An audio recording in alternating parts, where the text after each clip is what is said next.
আসসালামু আলাইকুম দর্শক, কেমন আছেন? আশা করি ভালো আছেন। আমি আলহামদুলিল্লাহ ভালো আছি। এই যে দেখেন, ওই যে আমি যে একজন প্রবাসী, প্রবাস থেকে 2 মাস পর আমি যারা বিয়ে করছি তাদের বাড়িতে এই গরুটা কিনে রাখছিলাম, এই বাড়ির আসলে আমি যারা বিয়ে করছি তাদের বাড়ির আসলে গরুটা বীজ দেওয়া হয়েছে, কিন্তু শরীরে থাকে না তেমন একটা। স্বাস্থ্য ধরছিল, ধরার পরে আবার বীজ দেওয়ার পরে থেকে স্বাস্থ্যটা গেল গা, স্বাস্থ্যটা নেওয়ার পেলাম না ওখানে। আবার যেটা এটা পরে নিয়েছিলাম 74,000 টাকা পড়ছিল এটা।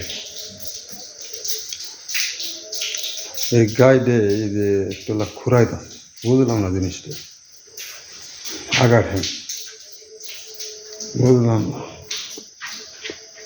এই বহনটা একটু শরীর ধরছিল, বীজ দেওয়ার পরে সেটা আবার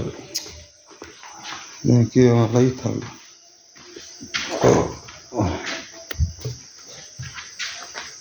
গাই যে গাইটা 73-74,000 টাকা পড়ছে।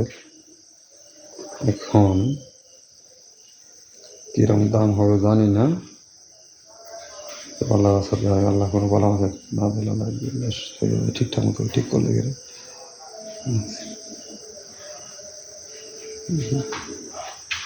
তবে শান্তি নাই, প্রবাস থাকলাম, প্রবাসেও শান্তি নেই, দেশে আসলাম, দেশেও শান্তি নেই। এখন দেশে যাম উপায় নেই। আবাদ করা শুরু করলাম, মরিচের টাল দিলাম, মরিচের টাল মরে গেছে গা। তো 2টা গরু ফালা ধরছি, গরুগুলো ওই যে আনলাম, আনার এটা নাল্লা কিনে নিলাম, নেওয়ার পরে বাতিটাও দুয়ারে বাইতে গেল গা। বাতিতে ভালো হইলো, এর দিনে ভালো হইলো। ভালো হওয়ার পরে আবার দেখা যেতে গাড়ি কি বলছেন, একটু খুরায় বাপ, খুরায় বাপ, বুঝলাম না জিনিসটা। আল্লাহ ভরসা, আল্লাহ রহমত করে আপনারা সবাই দোয়া করবেন, আল্লাহ কোনো বলা উচিত না দেয়। একটু খোরায় তো ঠিক যাওয়া জায়গা, দোয়া করবেন আল্লাহর কাছে সবাই। তো ঠিক আছে, সবাইকে ধন্যবাদ। ভালো থাকেন, সুস্থ থাকেন সবাই, যে যেখানে আছেন, দেশে এবং বিদেশে যারাই যেখানে আছেন, ভালো থাকেন।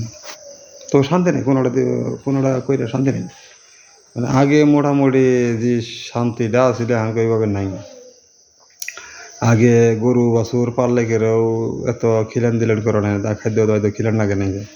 আর হানকে মনে করেন খাদ্য হয়তো খিলানের পরেও দেখা যাচ্ছে গরু লাভ তেমন ওটা আহে না, হয় না। গাড়ি 74,000 টাকা পড়ে থাকে, এর মধ্যে তো মনে করেন 5-7,000 টাকা এইদিক বাড়তি খরচ হয়ে গেছে।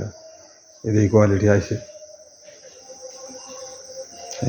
আইসে এখন দেখা যায় আল্লাহ কোনটা করে। তো ভালো থাকেন সবাই, সুস্থ থাকেন, খুদা হাফেজ।